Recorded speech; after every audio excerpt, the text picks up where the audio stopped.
जीवित परमेश्वर पिता के पवित्र और जीवित वचन। गलातियों की कलीसियाओं के नाम पौलुस प्रेरित की पत्री अध्याय 2। 14 वर्ष के बाद मैं बरनबास के साथ फिर यरूशलेम को गया और तीतुस को भी साथ ले गया। मेरा जाना ईश्वरीय प्रकाशन के अनुसार हुआ और जो सुसमाचार में अन्य जातियों में प्रचार करता हूँ उसको मैंने उन्हें बता दिया, पर एकांत में उनको जो बड़े समझे जाते थे, ताकि ऐसा न हो कि मेरी इस समय की या पिछली दौड़ धूप व्यर्थ ठहरे। परंतु तीतुस को भी, जो मेरे साथ था और जो यूनानी है, खतना कराने के लिए विवश नहीं किया गया। यह उन झूठे भाइयों के कारण हुआ जो चोरी से घुस आए थे, कि उस स्वतंत्रता का जो मसीह यीशु में हमें मिला है भेद लेकर हमें दास बनाए। एक घड़ी भर उनके अधीन होना हमने न माना, इसलिए कि सुसमाचार की सच्चाई तुम में बनी रहे।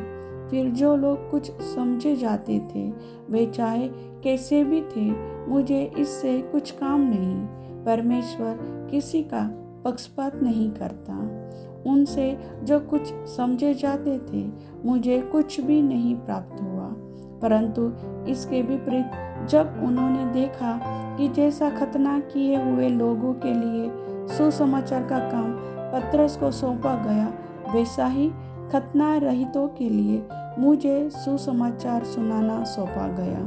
क्योंकि जिसने पतरस से खतना किए हुओं में प्रेरित का कार्य बड़े प्रभाव सहित करवाया, उसी ने मुझसे भी अन्य जातियों में प्रभावशाली कार्य करवाया।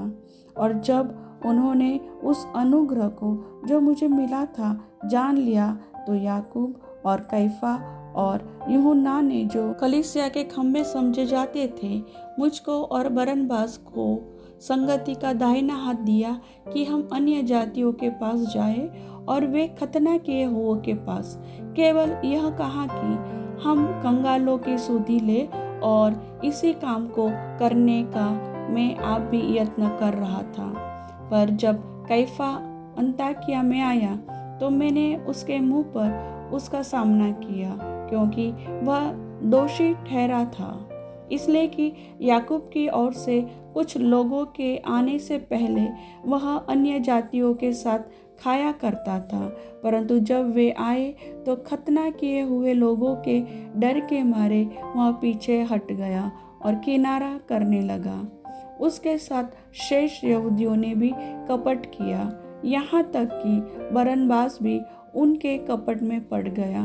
पर जब मैंने देखा कि वे सुसमाचार की सच्चाई पर सीधी चाल नहीं चलते, मैंने सबके सामने कैफा से कहा, जब तू यहूदी होकर अन्य जातियों के समान चलता है और यहूदियों के समान नहीं, तो तू अन्य जातियों को यहूदियों के समान चलने को क्यों कहता है?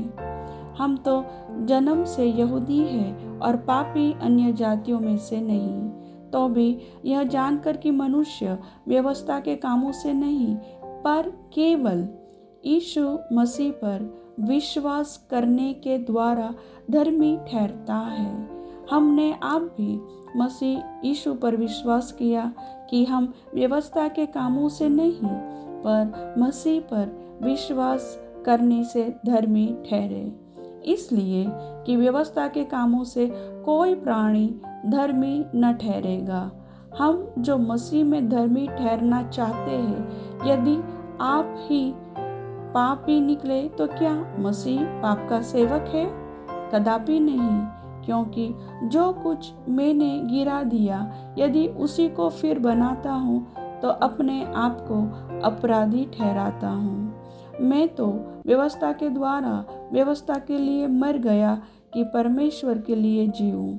मैं मसीह के साथ क्रूस पर चढ़ाया गया हूँ। अब मैं जीवित न रहा, पर मसीह मुझ में जीवित है, और मैं शरीर में अब जो जीवित हूँ तो केवल उस विश्वास से जीवित हूँ जो परमेश्वर के पुत्र पर है, जिसने मुझसे प्रेम किया और मेरे लिए अपने आप को दे दिया।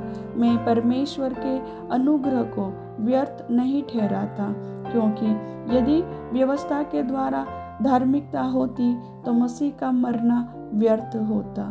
प्रभु वचन के सुनने वाले सभी भाई बहनों को आशीष दे। आमीन।